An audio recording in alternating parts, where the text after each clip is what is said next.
Hello everyone, welcome to Mishra online classes. मैं हूं निशा मिश्रा और आज के इस वीडियो में हम पढ़ेंगे हिस्ट्री का थर्ड चैप्टर का नाम है भूमंडलीकृत विश्व का बनना, the making of a global world. इस लेसन को हमने दो भागों में डिवाइड किया है। इसके फर्स्ट पार्ट के वीडियो में आज हम पढ़ेंगे 19th सेंचुरी 1815 टू 1914 19वीं शताब्दी के बारे में। और इसमें 19वीं शताब्दी में जो जो परिवर्तन हुए, जो जो बदलाव हुए, चाहे वो तकनीक में बदलाव हुए, चाहे वो दूसरी व्यवस्थाओं में बदलाव हुए, उनके बारे में हम डिटेल में जानेंगे। साथ ही हम जानेंगे कॉर्न लॉ के बारे में, हम जानेंगे रिंडरपेस्ट के बारे में और तकनीकी प्रभावों के बारे में जानेंगे। So let me start. इस लेसन में 4 मेन टॉपिक्स हैं। जो पहला मेन टॉपिक है उसे हिमाचल एजुकेशन बोर्ड के द्वारा सेशन 2020 और 21 के लिए डिलीट कर दिया गया है। तो अब हमारे पास 3 मेन टॉपिक्स रह जाते हैं। तो आज के इस लेसन के पहले भाग के वीडियो में हम फर्स्ट टॉपिक डिस्कस करेंगे, द 19th सेंचुरी 19वीं शताब्दी 1815 से 1914। बाकी के जो 2 मेन टॉपिक्स हैं उन्हें हम दूसरे भाग के वीडियो में डिस्कस करेंगे। इस लेसन की एक्सरसाइज में 5 क्वेश्चंस हैं और इनमें से फर्स्ट 2 क्वेश्चंस डिलीटेड टॉपिक्स में से हैं।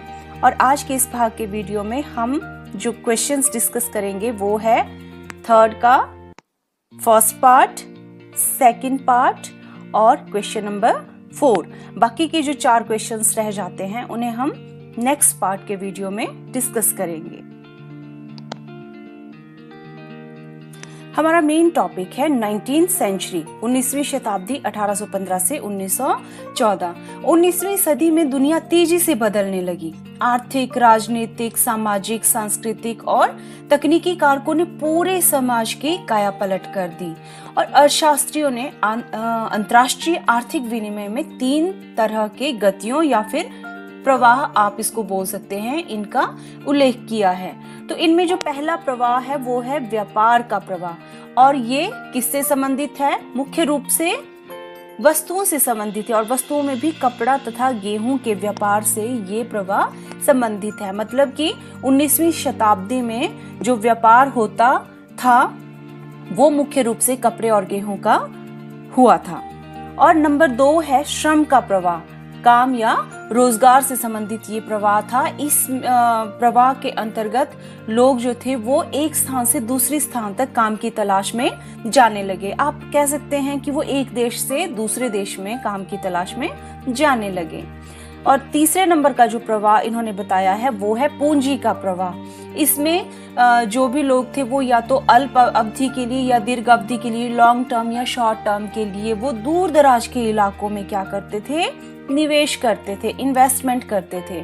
तो इस तरह से अर्थशास्त्रियों ने इन 3 प्रवाहों का उल्लेख 19वीं शताब्दी के संदर्भ में किया है। इस मेन टॉपिक का जो हमारा पहला सब टॉपिक है वो है a world economy takes shape, विश्व अर्थव्यवस्था का उदय। 18वीं सदी के आखिरी दशकों में ब्रिटेन की आबादी तेजी से बढ़ने लगी और नतीजा ये हुआ कि देश में भोजन की मांग भी बढ़ी। जैसे जैसे शहर और उद्योग बढ़ने लगे, कृषि उत्पादों की मांग भी बढ़ने लगी। कृषि उत्पाद महंगे होने लगे और दूसरी तरफ क्या हुआ? भूस्वामियों के दबाव में सरकार ने मक्का के आयात पर क्या कर दिया? रोक लगा दी, पाबंदी लगा दी। और जिन नियमों के तहत इस मक्का के आयात पर पाबंदी लगाई गई उन्हें कहा जाने लगा कॉर्न लॉ। आपको क्वेश्चन भी आता है कि व्हाट इज कॉर्न लॉ या कॉर्न लॉ किसे कहते हैं, या फिर पूछा जा सकता है कि कॉर्न लॉ किससे संबंधित है। तो कॉर्न लॉ मक्की के आयात से संबंधित है। इसे ब्रिटेन ने लगाया था। आयात होता है दूसरे देशों से कोई सामान मंगवाना, ओके। तो इसे ब्रिटेन ने लगाया था और जिन नियमों के तहत ये आयात लगाया गया, इस पे प्रतिबंध, आयात पर प्रतिबंध लगाया गया, उन्हें कॉर्न लॉ के नाम से जाना गया।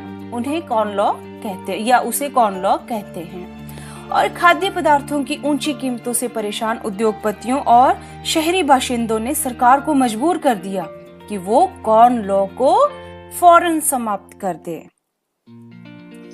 इसी में ही आपका क्वेश्चन आता है थर्ड का क पार्ट। कॉर्न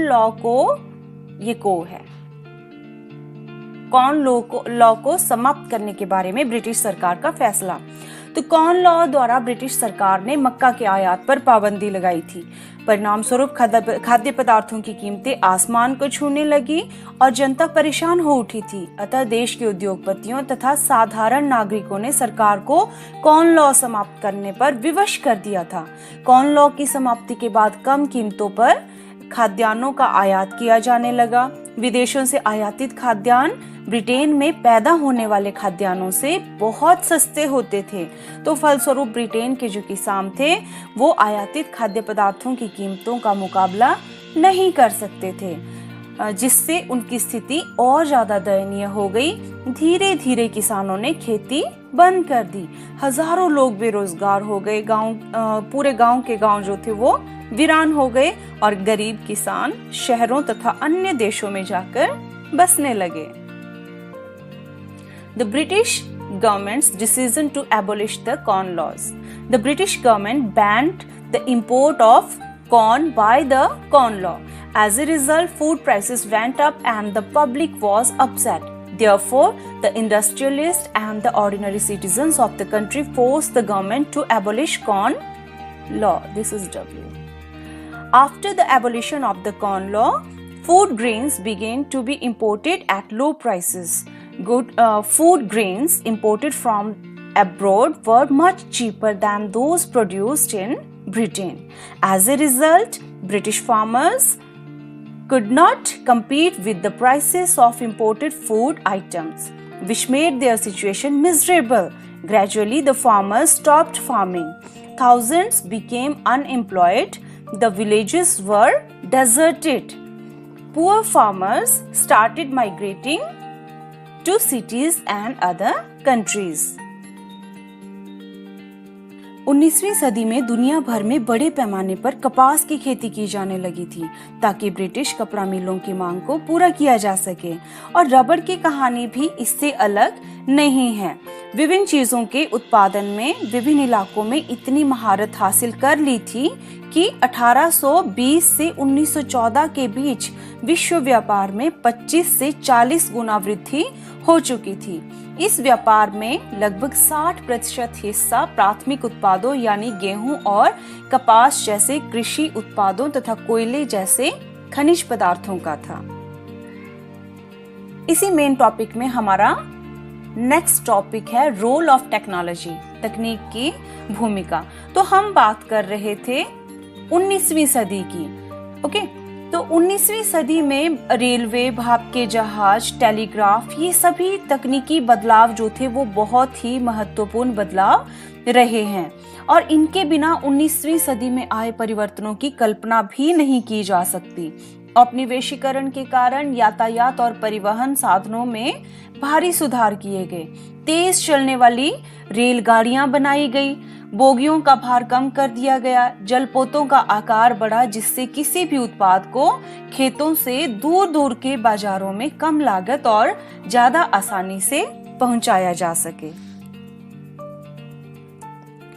इसी तकनीक की भूमिका पर आधारित आपसे क्वेश्चन पूछा जाता है कि खाद्य उपलब्धता पर तकनीक के प्रभाव को दर्शाने के लिए इतिहास से 2 उदाहरण लें, वो भी 19वीं शताब्दी से रिलेटेड।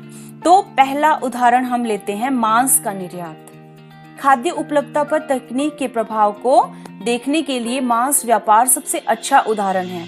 तकनीक के अभाव में जीवित जानवरों का निर्यात किया जाता था। यह एक जटिल प्रक्रिया थी तथा इसमें अनेक समस्याएं थी, जैसे जानवरों का वजन कम हो जाना, मार्ग में उनका बीमार पड़ जाना अथवा मर जाना इत्यादि। परंतु तकनीक के विकास ने जहाजों को ठंडा रेफ्रिजरेशन रखना आसान बना दिया। फलस्वरूप जीवित जानवरों के स्थान पर अब उनका खाने योग्य मांस ही यूरोप में भेजा जाने लगा। इससे परिवहन खर्च में कमी आ गई और विदेशों में मांस सस्ता मिलने लगा। और नंबर 2, दूसरा हम इसका जो उदाहरण दे सकते हैं वो है विभिन्न खाद्य पदार्थों का आदान प्रदान। तकनीकी विकास से पूर्व विश्व के लगभग सभी राष्ट्र आत्मनिर्भर थे, परंतु तकनीकी विकास से परिवहन के संसाधनों का तेजी से विकास हुआ। इसके कारण लोग विभिन्न देशों में आने जाने लगे। वे अपने साथ विभिन्न प्रकार की फसलें ले जाते थे। उदाहरण के लिए आलू, सोया, मूंगफली, मक्का, टमाटर आदि यूरोप और एशिया में अमेरिका महाद्वीप से आए। Give 2 examples from history to show the impact of technology on food availability. तो first impact है that is meat export. Meat trade is the best example to see the impact of technology on food availability. In the absence of technology, live animals were exported. It was a difficult process and had many problems such as the loss of weight of animals, getting sick or dying on the way, etc. But the development of technology made it easier to keep ships cool, refrigeration. Consequently, only edible meat was sent to Europe in place of living animals. This reduced transportation costs and made meat cheaper abroad. Second impact is exchange of various food items. Before technological development, almost all the nations of the world were self-sufficient. But technological development led to rapid development of transportation resources. Due to this, people started coming to different countries. They used to take a variety of crops with them. For example, potatoes, soy, groundnut, corn, tomato, etc. came from America continent in Europe and Asia.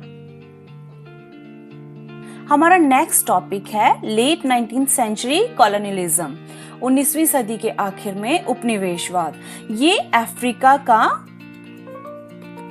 Map है। इस map को आप देखेंगे तो आपको यहाँ पे कई ऐसी लाइंस जो है बिल्कुल सीधी खींची हुई नजर आएंगी, जैसे ये है, ये है, ये है। ऐसा लगेगा कि मानो इनको बिल्कुल स्केल रखकर, फुट्टा रखकर इनको सीधा बिल्कुल खींचा गया है। और दुर्भाग्यवश हुआ भी यही था। अफ्रीका पर कब्जे की कोशिश में लगी प्रतिद्वंदी यूरोपीय ताकतों ने अपने अपने इलाके बांटने के लिए प्राय इसी तरह के तरीके का सहारा लिया। मतलब उन्होंने इसी तरह से अफ्रीका पर कब्जा जमाने के लिए आपस में ही इसे डिवाइड कर लिया कि इतना हिस्सा हमारे अंडर, हमारे देश के अंडर आएगा, इतना आपके, इतना उसके।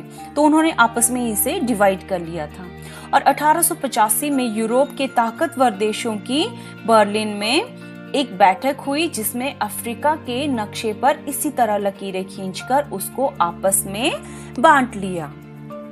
अब हम बात करेंगे अफ्रीका के लोगों के बारे में। तो यहाँ पे रहने वाले जो लोग थे ये बड़े शांतिप्रिय लोग थे, किसी के प्रभाव में न आने वाले लोग थे। ये दास प्रथा के बारे में बिल्कुल भी नहीं जानते थे। काम, पैसों के लिए काम करना इनके स्वभाव में नहीं था। इनके जो रोजी रोटी का जो मेन साधन था वो था पशु और कृषि। ये लोग पशुपालन करते थे और उसी से ही इनका गुजारा बहुत अच्छे से चला हुआ था और बड़े आराम से ये लोग खुशी खुशी अपना जीवन यापन कर रहे थे।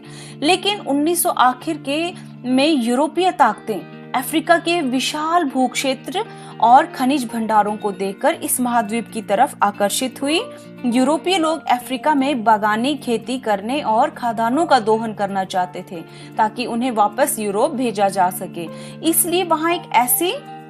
इसलिए वो क्या चाहते थे कि इन लोगों को वो दास बनाए, इन लोगों को वो पैसे देके इनसे मजदूरी करवाए। लेकिन ये लोग जो थे वो इसके पक्ष में नहीं थे। दुर्भाग्यवश यहाँ पे एक ऐसी घटना घटी 1890 के दशक में जिसने यूरोपीय ये जो अफ्रीकन लोग थे इन लोगों के जीवन को तबाह कर दिया। और वो घटना थी इन लोगों के जो पशुधन था जिसके बेस पे इनकी आजीविका चली हुई थी, इनका जीवन यापन हो रहा था, उनमें रिंडर पेस्ट नाम की एक बीमारी आ गई उन पशुओं में और जिस वजह से इन्हें यूरोपीय ताकतों का दास बनना पड़ा। तो इस रिंडर पेस्ट के बारे में आपसे क्वेश्चन भी पूछा जाता है कि 1890 के दशक में अफ्रीका में कौन सी बीमारी आई थी जिसने वहां के लोगों को नष्ट कर दिया। तो वो थी रिंडर पेस्ट। यह क्वेश्चन पूछा जा सकता है कि रिंडर पेस्ट कौन सी बीमारी है। तो ये पशुओं में पाई जाने वाली एक महामारी थी, एक खतरनाक प्लेग था जिसने पशुओं को बुरी तरह से नष्ट कर दिया। तो ये आपका क्वेश्चन नंबर 3 का ख पार्ट है, रिंडरपेस्ट। ओके, रिंडरपेस्ट क्या है? पशुओं में पाई जाने वाली ये बीमारी है और इस बीमारी से अफ्रीका के लगभग 90% मवेशी जो थे वो मर गए थे। तो अफ्रीका में जमीन की कोई कमी नहीं थी, वहां की जनसंख्या अपेक्षाकृत कम थी। सदियों से वहां के लोगों का जीवन कृषि और पालतू पशुओं के सहारे चल रहा था। वहां के लोगों को वेतन लेने या देने का अर्थ ही मालूम नहीं था। 19वीं शताब्दी में यूरोपीय शक्तियों ने अफ्रीका महाद्वीप में प्रवेश किया। वे अफ्रीका वासियों को वेतन पर लगाना चाहती थी, परंतु वहां के लोग वेतन पे काम नहीं करना चाहते थे, क्योंकि उनकी आजीविका के लिए या उनका जो मुख्य व्यवसाय था वो पशुपालन और कृषि ही था। तो वो नहीं चाहते थे कि वो किसी के अंडर रहे, काम करे, या दास प्रथा के मतलब उन्हें पता ही नहीं था कि दास प्रथा होती क्या है। तो अफ्रीका में रिंडरपेस्ट के आने के क्या क्या प्रभाव पड़े? दुर्भाग्यवश 1880 के दशक में एशियाई देशों से आए जानवरों द्वारा रिंडरपेस्ट नामक बीमारी फैल गई। यह बीमारी जंगल की आग की भांति अफ्रीका महाद्वीप में फैलने लगी। 1892 तक यह बीमारी अटलांटिक तक जा पहुंची। रिंडरपेस्ट ने अफ्रीका महाद्वीप के 90% मवेशियों को मार डाला। पशुओं के मारे जाने से अफ्रीका वासियों की रोजी रोटी के साधन समाप्त हो गए। उन्हें वेतन पर काम करने को विवश करने के लिए वहां के बागान स्वामियों, खान मालिकों तथा औपनिवेशिक सरकारों ने उनके शेष बचे हुए पशुओं पर भी अधिकार कर लिया। इससे उपनिवेशकारों को पूरे अफ्रीका पर अधिकार जमाने का सुनहरी अवसर मिल गया। Africa had abundant land and relatively small population. For centuries, the lives of the people there were based on agriculture and domesticated animals. The people there did not know the meaning of taking or giving salary. European powers entered the continent of Africa in the 19th century.